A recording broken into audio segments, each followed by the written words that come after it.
Hello दोस्तों, आज के इस वीडियो में प्राचीन इतिहास के एक बेहद शानदार साम्राज्य जिसे हम गुप्त साम्राज्य के नाम से जानते हैं उनसे संबंधित प्रश्नों को लिया हूं। ये आने वाले किसी भी कॉम्पिटिटिव एग्जाम के लिए बहुत उपयोगी साबित होंगे, तो आशा करूंगा कि आप वीडियो को पूरा देखिएगा।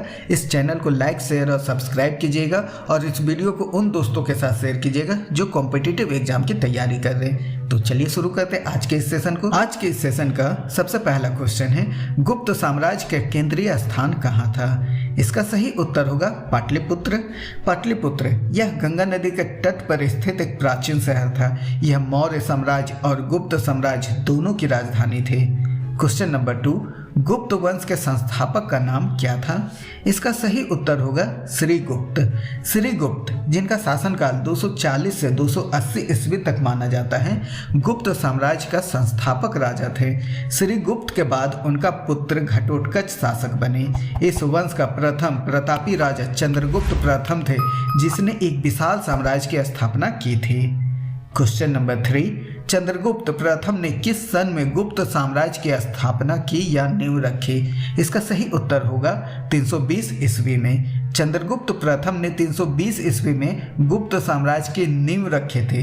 240 ईस्वी में श्रीगुप्त ने गुप्त वंश की स्थापना की थी। असल मायने में गुप्त साम्राज्य की नींव रखने वाले चंद्रगुप्त प्रथम थे। ये इस वंश के सबसे प्रतापी राजा में से भी एक थे। क्वेश्चन नंबर 4, चंद्रगुप्त प्रथम की पत्नी का नाम क्या था? इसका सही उत्तर होगा कुमार देवी। कुमार देवी ये लिच्छवी गणराज्य की राजकुमारी थी और चंद्रगुप्त प्रथम की पत्नी थी। लिच्छवी यह एक प्राचीन गणराज्य था जो नेपाल में स्थित है। क्वेश्चन नंबर 5, समुद्रगुप्त ने कितने शासकों को पराजित किया?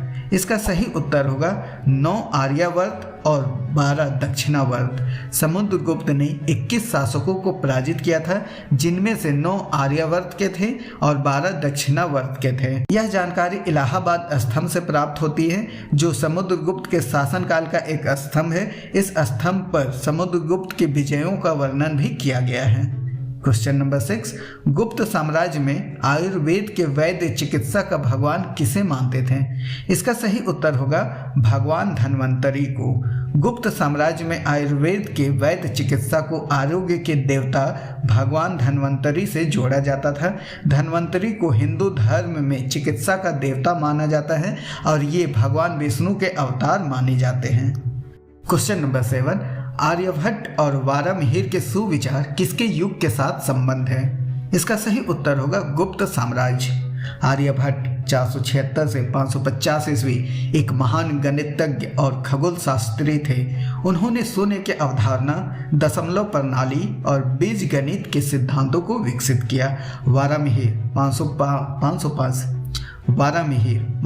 से 587 ईस्वी एक प्रसिद्ध खगोल शास्त्री और ज्योतिषी थे।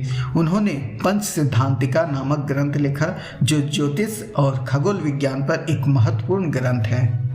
क्वेश्चन नंबर 8, रोमन साम्राज्य के साथ भारत का व्यापार किसके शासनकाल में फ्लोरिस्ट था? इसका सही उत्तर होगा गुप्त साम्राज्य। रोमन साम्राज्य के साथ भारत का व्यापार गुप्त साम्राज्य के शासनकाल में फ्लोरिस्ट था। यह व्यापार मुख्य रूप से समुद्री मार्ग से होता था और इसमें मसाले, कपड़े, हाथी दांत और सोना जैसे सामानों का आदान प्रदान होता था। क्वेश्चन नंबर 9, चीनी यात्री फाहियान किस गुप्त शासक के शासनकाल के दौरान भारत आए थे? इसका सही उत्तर होगा चंद्रगुप्त द्वितीय। फाहियान 400 ईस्वी में चीन से भारत आए थे और 411 ईस्वी में वापस गए थे। उसने भारत में 10 साल बिताए और बौद्ध धर्म के बारे में जानकारी इकट्ठा किए थे। क्वेश्चन नंबर 10, बृहत संहिता नामक ग्रंथ किसके द्वारा लिखा गया था? इसका सही उत्तर होगा वारामिहिर। बृहत संहिता को भारतीय विश्वकोश भी कहा जाता है। इस ग्रंथ में 106 अध्याय हैं। बृहत संहिता का अनुवाद कई भाषाओं में भी किया गया था। धन्यवाद दोस्तों। आने वाले वीडियो के लिए आप लाइक, शेयर, सब्सक्राइब जरूर कीजिए। ऐसे ही वीडियो मैं लाता रहूँगा। तब तक के लिए धन्यवाद।